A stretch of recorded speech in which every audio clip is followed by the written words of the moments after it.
Hey guys, Rick with RallySport Direct here. We're about to install the new V3 COBB AccessPORT on our 2013 STI. And let's go ahead and go through the installation for you guys. So first of all, we're just going to put in the key.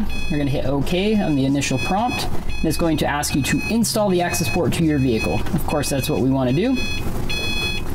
Going to let that load up. Verify that the ignition switch is in the on position. So we're going to go ahead and do that.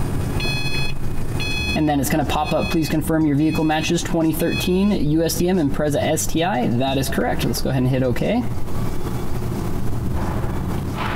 And then because we're in Utah and the car is stock, we're going to select stage 1, 91 octane. Of course, it's going to prompt you a battery charger is recommended. Basically, we just don't want to be rolling up or down the windows, turning on the radios, the headlights, that kind of stuff during the install. Just want to make sure the voltage is nice and stable. And it's going to go through the install. Now, one of the reasons why we wanted to do this was just to show you guys how fast it was. So what it's doing right now is it's saving the factory ECU data onto the AccessPORT itself. So what that means for you, let's say, for example, you want to uninstall it, you need to take it into the dealership for service, and you don't want that map on there. If you uninstall or unmarry the AccessPORT, it will load back on the exact same factory map that came with the car, which is really nice. And so you can see how quickly that's going. We're already to 60%.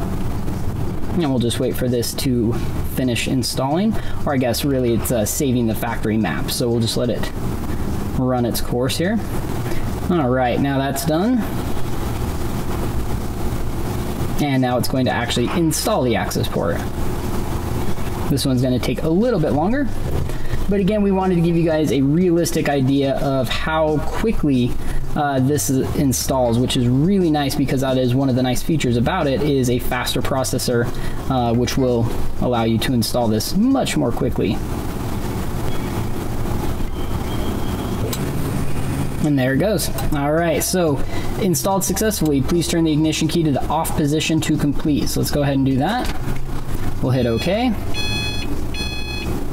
And then it's saying, remember to connect your AccessPORT to the Map Manager software for the most recent updates. All right, so now that we've got the AccessPORT installed on our car, we've got the map loaded on. Now let's go ahead and play with it. So I'm just going to turn the ignition key to on again, just to get rid of the beeping. All right, so one of the main features about this compared to the V2 is going to be your gauge selection. Now this will allow you to run up to 6 individual gauges, which you can select once you actually have the gauges up on the screen here. And you can also data log the normal way, where you just hit the center button. That actually starts the data log. Of course, you're seeing all of these at 0 value. That's because the car is in off position. But let's go ahead and start it up. Let's see what happens. All right, immediately the gauges start to operate. And so we've got throttle position. Well, these are all target throttle, but we can always change what we have displayed on there. Let's do change gauge layout. And let's go to 6 gauges. And you can see here we've got our boost, target throttle, throttle position, wastegate duty cycle, air fuel correction, and intake temperature. Now the nice thing about this is you also have a shift light built in, which as you rev the car you'll see, and we've got that set to actually 2,000 RPMs just so we can show you guys on the video how that operates. Now let's say, for example, you're leaving the AccessPORT in the car, which most people like to do, but you don't want it on all the time and drain the battery. You just simply hit this off button up here, and it says the AccessPORT will power off in 10 seconds. Perfect. Or we can hit OK to power off immediately. And there you go. That's off. And now let's go ahead and turn it back on.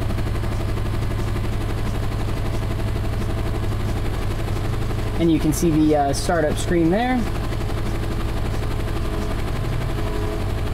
And we're right back to where we were before. And the nice thing about the AccessPORT is it will save where you were at. It will save all of your gauges that you've changed, and you can actually go through and physically change. And you see that little green arrow for setup there. That means that we can go into the setup menu and we can actually change the units. And so if we wanted to run metric, we can do that. Oh, I guess I was data logging. Let's go ahead and stop that. And we can change that to metric units, which is kind of cool. Let's go ahead and see what else we've got in the setup menu. And we can change our shift light. Like I said, we had it set to 2,000 RPMs. Let's go back. and you can configure the data logging. Now this will allow you to select the different parameters you want to data log, and so you have all of these selections. One thing I like about the AccessPORT, this one in particular, is when you hold down the button, it goes faster and faster and faster through the menu, which is kind of cool. Alright, so let's go back again. Yes, we'll stop data logging. I don't know why I was before. And we'll go back one more. Alright, so now we've got performance. This is going to measure, and we're still in metric units, so take that into account. Normally this would read in miles per hour. Actually, let's go ahead and change that as well, because I don't want it to read in metric units.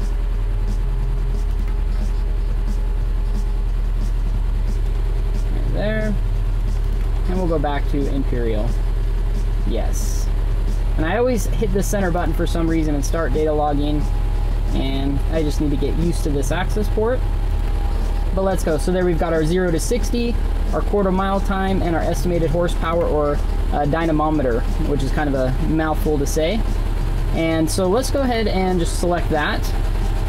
Now, of course, this is going to want you to accelerate, but you know, we are not going to do that right now, so we're just going to go ahead and cancel that. Same with quarter mile. Right. And also with this. So that's going to have you enter in the vehicle weight, dyno test gear, that's what gear you want to be in, and where you want it to start, and where you want it to end. And then you go ahead and make the pull to begin the dyno test itself, which is pretty cool. Alright, let's go back again, and we've got troubleshooting. And we can read the codes. Let's go ahead and read the codes. I'm guessing there won't be any. Nope, and that's perfectly okay. You can reset the ECU, which I'm not going to do, and you can actually take a snapshot of the trouble codes so that you can retrieve them at a later time instead of having to write them down on a piece of paper, which is always nice. Now we've got tune. This is where we're going to be able to select our map. So of course you can change the map, and either a real-time or a reflash. A real-time is a temporary map. If you just wanted to try one out to see how it is, anytime you reset the ECU, it'll go back to the reflash map or the base map, whatever you want to call it. And then the reflash, of course, is a permanent map. That's what I guess anytime you reset the ECU, it'll always revert back to this map. So if you wanted a permanent map on the car, you would do a reflash. If you wanted a temporary map, you would just do the real-time, which is kind of cool. We can adjust within the map, so you can adjust the idle. So you can up the idle, bump down the idle. We can adjust ignition timing, but this will only allow you to retard timing. So let's say, for example, you fill up with a bad batch of gas. You just want to be safe. Go ahead and retard the timing, and the car is going to run fine. You're going to lose a bit of power, but at least you know you're not going to knock or detonate. You can change the launch control setting RPMs, flat foot shift RPMs, or reset back to the factory default for launch control and flat foot shifting. All right, and you can show the current map, which is going to be our stage 1 91 octane. And let's go back again. We're just going to keep on running down the menus. Uninstall, naturally we don't want to do that, but let's say again, for example, you want to bring the car into the dealership. You could uninstall it, or just for whatever reason you wanted to uninstall the AccessPORT or unmarry, that's what this is going to do. And then save and backup ECU data. This is under user tools, and this is for if you for example have a new reflash on the car that the dealership provided. You can actually expose that data, mail it into COBB. They can adjust the map for you to make it work with your current reflash, which is pretty cool. All right, let's go back, because I wanted to go back up into the fun portion of this car, or the AccessPORT, which is the gauges. All right, so let's go ahead and go back up to, oh, I always hit data log. There we go. Go back up into the settings, and we're going to change the gauge layout. Let's do one big gauge. Boost, naturally. So let me give it some reds. And that's pretty cool how that actually changes the display, so you have a very large, vivid display that you can easily read, which is very nice. And I love how bright that shift light is, because you definitely notice it. And let's go ahead and see what we can set up with in here. Oh, we can just go back to the gauge layout. Perfect. Let's go ahead and try 2 gauges. Now you can see that there we've got 1 large gauge and 1 smaller gauge, and still the shift light on every gauge option we select. Let's go ahead back in there.